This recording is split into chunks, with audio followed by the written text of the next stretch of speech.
Bana, vyanzo mbalimbali kutoka nchini Morocco vinaripoti kuwa kocha wa zamani wa klabu ya Simba ambaye kwa sasa anaifundisha Raja Casablanca, Fadlu Davids, anamtaka mlinzi wa kati wa klabu ya Yanga Mohamed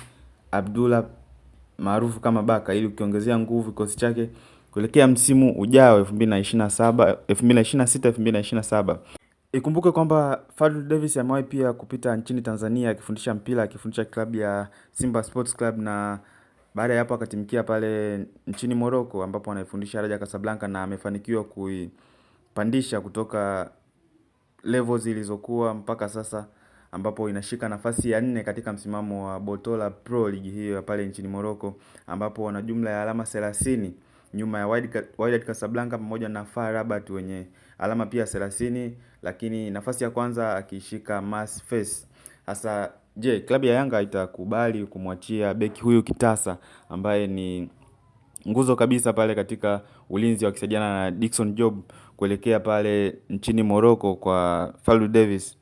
Raja Casablanca ya Fadlu Davis? Dondosha maoni yako hapo.